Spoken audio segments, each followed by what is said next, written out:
Hey everybody, Brittany here. Welcome to our weekly training. I know it's a day late. Thank you for your patience last night. I'm super excited about the notes that I have to share with y'all today. I know we've talked before a lot about branding and attraction marketing and storytelling. I don't know if y'all were at, I think it was 2 years ago at convention that Kendra Hall was there, and that's her um, brand, I guess, is storytelling. And she did an awesome job teaching us more about that and how effective it is as a marketing tool. And these notes are from someone named Donald Miller, who has a book about building a story brand that I'm ordering because I've heard a lot of the diamonds talk about it and they say it's amazing. And I know it's going to give me even more information and advice on that topic. So I'm super excited about it. The importance of it is it helps the companies clarify their message.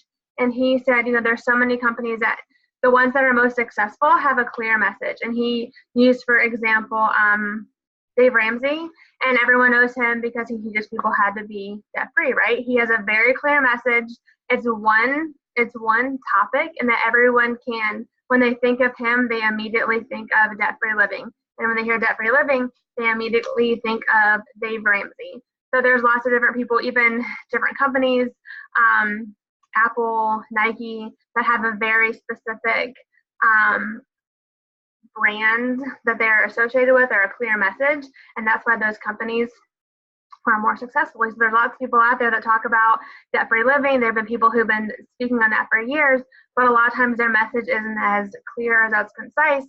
So the ones that we know are the ones who have that clear, concise message. And that's what we need to make sure that we are doing when we are marketing. And I'm not even going to say marketing Plexus because really we're marketing ourselves. We are the brand. People buy you before they buy the products, before they buy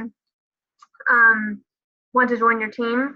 So you are your own brand, and we need to make sure that each one of us it's going to have a little bit of a different message because we all have different backgrounds and values and priorities and different places in our life and things like that. So we're all going to have a little bit of a different message, and that's good. That's what makes you unique. That's what makes your brand unique. One thing he talked about is captivating our audience's attention quickly. If you don't do that, you're not going to be in business very long. And everything that you post needs to do this. So make sure you're putting just as much thought behind your non-Plexus post as your Plexus post. Don't share other people's posts or videos or things like that if it's not immediately captivating and you know that people are going to be drawn in and interested. Motivational quotes versus things that are funny are things that catch people's attention. So you need to make sure that you focus just as much on your non-Plexus post as your Plexus post, because you want people to see your name in their newsfeed and wonder what you're going to say, what information you're going to share with them, and know that whatever it is that you post, they're going to want to pay attention to because you're the one who posted it. So make sure you put, I can say it again, just as much thought in your Plexus post as your non-Plexus post. And your Plexus post should really look like non-Plexus posts. They should be you. They shouldn't be the brand. They shouldn't be the company. They should be you and your life. And we're going to talk more about that. He said that there's 3 steps in every storytelling. There's building curiosity, enlightenment, and commitment. So somehow you have to create curiosity with your audience, and then you have to enlighten them, and then you have to get them to commit to ordering or joining. He says that our stories should be clean, which means there's a very concise message. Don't include everything in every story. So when you do a Plexus post, don't talk about all the ways Plexus has helped you or all the ways Plexus might help somebody else. Choose one thing to focus on each time and then talk about that one thing. Keep the narrative simple. And all of your posts, your brand should have one consistent theme. A couple years ago when I first started researching this and studying this, I chose as my personal theme to be freedom. And everybody's theme is going to have kind of subcategories, right? I talk a lot about financial freedom, health freedom, time freedom, but they're all kind of related to that one theme, which is freedom. There's just a lot of different aspects to that. So kind of think about what you want your brand to represent, whether that's happiness or peace or whatever that is for you. Think about what you want your brand to represent, and then every post should somehow be in balance or in line with what your theme is. So every time you go to post something, think, does this represent my brand? And I know when I first started, I hated hearing stuff like this because I would always say, that's my personal Facebook page. I can post whatever I want. That's my private page, my personal page. But y'all, the second you do a Plexus post, it immediately becomes your business and your brand. So you need to make sure that everything that you post is representative of what you want your brand to be. And again, you need to think about what you want your brand to be, because it needs to be concise, and then you need to be consistent with it. He talked about the answer to confusion is always no. So when people say no, they don't want to order, or no, they don't want to join, that's the perfect opportunity to ask more questions, to see what it is that maybe they need more information about, they're not sure about, that they, what's holding them back. Because it's really easy to say no, and a lot of times people say no when they're confused, which again is why it's so important to keep our messages consistent and concise, so that way they don't have to wonder what we're talking about. They know. There were 7 different things he talked about every good story should have. And when I say story, I mean every time we do a marketing post. He said that everything should point to finding something that the character wants, and the character is your audience. So think about what it is that somebody else who's reading this might want, whether it's weight loss or more energy or better sleep at night. Think about one thing that somebody else wants, and then make that your post. Make it about somebody else and what they want, how something is going to help their life. And then you need to define the problem.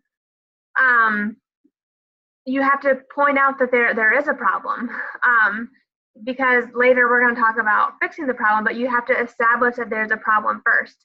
When people message me and we start talking about Plexus, one of my first questions to them is asking them what their health goals are. And when they tell me whatever it is they're struggling with, whether it's thyroid disease or digestive issues or whatever it is, I make sure I establish the fact that whatever it is that they're suffering with is miserable. Oh my word, I'm so sorry to hear that. That is absolutely miserable. I hate that you're living with that. You have to really reiterate that whatever it is that they need help from is a huge problem. Because again, we're going to be offering them the solution to the problem, but if we don't establish the fact that there is a problem, then it doesn't even matter if there's a solution or not, because if there's not a problem, then it doesn't need to be solved, right?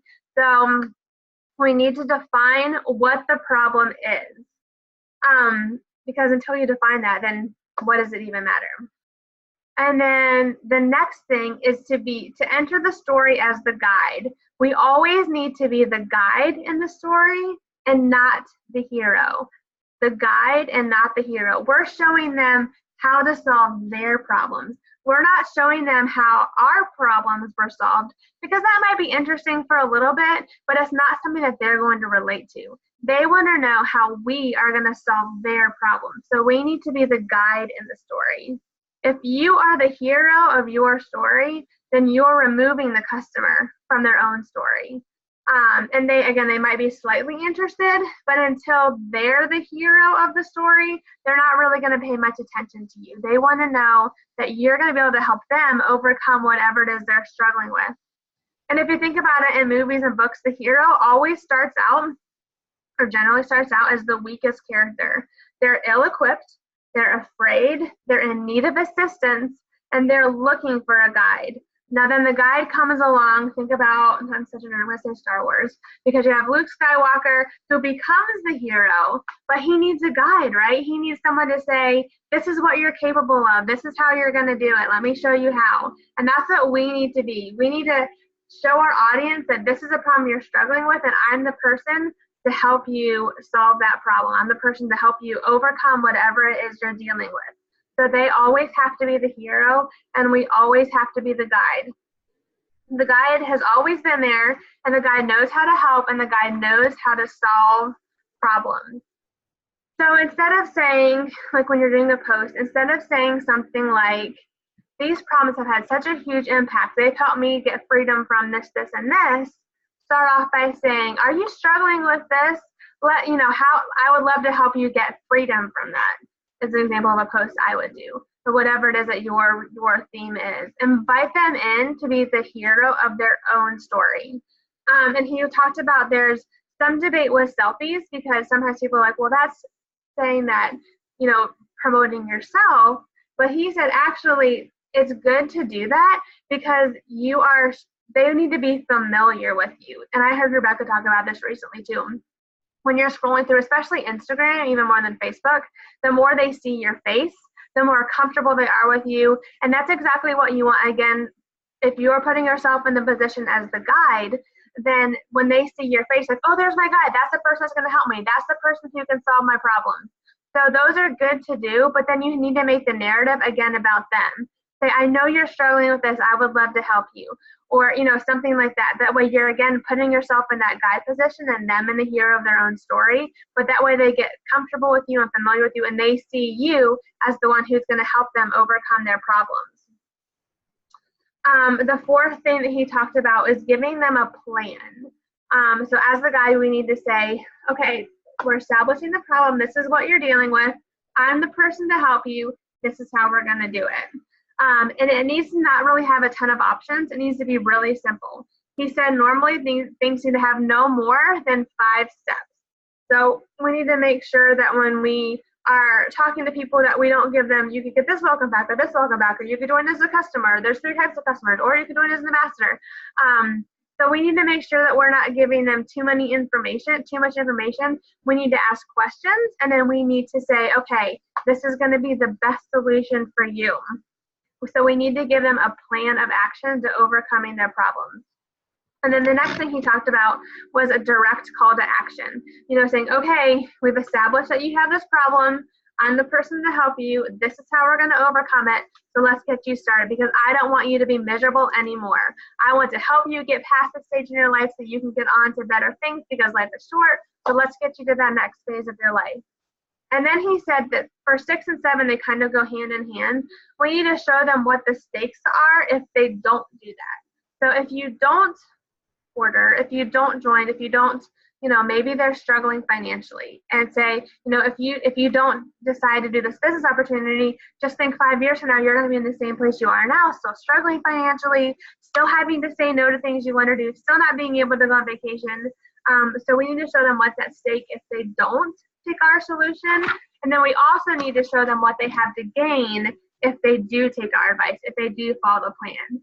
So say, in 5 years, you could still be struggling financially right where you are today. Or if you decide to do this business opportunity, in 5 years from now, you could be making 6 figures a year. You could be going to trips to Hawaii with your family. Just think about what a better place you'll be at if you take the solution to the problem that I'm offering you. So again, it goes back to what he said before about the answer to confusion is always no. So we need to make sure that we are clarifying our brand, that we are identifying their problem, making them the hero, us the guide, showing them how that we're the person to help them overcome their problems, and then giving them the call to action, and then showing them what could happen if they don't do it. And he gave a lot of examples in the podcast, and I'm sure there's a lot more in the book. Even how we word little things matters. So when someone, he said he was at a dinner party, and there were 2 personal chefs there. And so the first chef, he said, what do you do? And they just said, I'm a personal chef. And then the second chef, he asked what they do. And they said, how most families don't have time to cook healthy meals? I'm a personal chef. And so that's a lot more intriguing, right? He identified a problem, and the person could relate to that. And this guy also said that he's the one to offer the solution to that problem. So more people are like, oh, that'd be awesome. I could, if we just say I'm a personal chef, it's like, oh, that's elite, that's whatever, but like, oh yeah, I need to help my family over, have healthy meals. That's a lot more relatable to people. So even little things with how we word stuff. I did a post the other day about when people ask me what I do for a living, and it was based on this podcast. Instead of just saying I sell health and wellness products that help people live their healthiest, happiest life, I go back and say, you know how most people struggle with these things and have financial stress? Well, I actually help them overcome those things. That way they're like, oh yeah, and they're also in that moment thinking of all the people that they know who might be struggling with those very things. So it's even little things with how you word things. And again, he said like good things to start posts with is, we all struggle with this, or do you struggle with this, or nobody likes to struggle with this, or how miserable is it when you deal with this? That way you're starting with the problem. And we need to try to, the first line of anything needs to try to get people's attention, because a lot of people, if the first 5 or 6 words don't somehow capture their attention, they're not going to read anything else. So we need to make sure that what we say first is intriguing, and if we're starting with a problem that they can immediately relate to, they're going to keep reading because they're going to want to know if we offer a solution to that. And you can say, if it's something that you've dealt with, you could say something like, I've been able to overcome this. I would love to help you too. That's great, because again, you're still putting yourself in that guy position, them in the hero position, but you're saying, I've been there, I've done that, let me help you too. Instead of just saying, all me, this is what I've been helped with. You're still focusing on them. I think that's all the notes I had on the podcast. It was amazing. And again, I can't wait to get the book. But we need to just make sure every time, and I try to put a lot of that in my posts. I use Carline for, I'm usually in Carline for at least an hour a day. So I will sit there on the notes in my phone and I'll think of something that I want to write a story about, or I'll go through pictures on my phone and see some pictures that I've captured that might be, trigger some kind of story that I can talk to from that. And I'll write stuff about them. I need to do this more. I think you gave a lot of really good tips and good points about it. But that's, find time in your day, because I know that sometimes when we get in the moment and we just want to post something, it can be hard to do. So if you have quiet times in your day to really think about how you can do this, the more we do it, the easier it's going to get. But I thought that was really interesting perspective, and I can't wait myself to learn more. A couple other tips that I got actually from another book, but it kind of relates to this. So it's about micro expressions, and they said anytime you have a partial eyebrow raise micro expression, subconsciously it draws people's attention to what you're about to say. It's an indication of interest. So if you post a selfie, and this sounds really funny to do at first, but instead of just smiling straight on, like try to do like a partial eyebrow raise, which I've tried to do this. I think I've done it in my profile picture. But the more you do that, it's going to actually just that little micro expression, people are automatically going to pay more attention to what you say without even realizing why or thinking about it, just because for whatever reason, a partial eyebrow raise micro expression, subconsciously the people draws them into what we're about to say, because they think whatever it is, it's going to be a little interesting because you got that partial eyebrow raise. So in your profile pictures and your selfies, things like that, try to practice that a little bit. The book called Captivate, I read a little bit of it every day, and I've been reading it for probably 2 years now. I always go back and start over because I get more things out of it each time. But it's amazing just how little things like that make a difference. And then another thing, just another little tip. So I know a couple years ago, like all the Snapchat filters were really big, and now they're just kind of gotten a little bit cheesy. So what more people are doing to be a lot more professional looking in their pictures is using the portrait mode on their iPhone. Use the portrait mode and then upload the picture. If you can get the Lightroom. I think it's called Lightroom. I have the app on my phone. Yeah, Lightroom CC. It's actually a professional editing app, but you can get the app for free on your phone, and then you can get presets from Etsy. And you can get a couple to see which ones you like best. They're not filters, but what they do is they put the same coloring on every picture so they all look uniform and they look more professional looking. That's just like a little bit of a branding tip. It's not necessary, you don't have to do it, but it's a lot more professional looking than a regular picture, or definitely way more professional looking than Snapchat filters. So that's just another little tip I want to throw out there if anyone is wanting to do that. If you have questions about that, let me know. I've been using the Lightroom and the presets for maybe 6 months now, and I love it. And it does make everything look a lot more professional. But anyway, so if you guys, I'm going to stop the recording, and if any of y'all have questions, you can ask me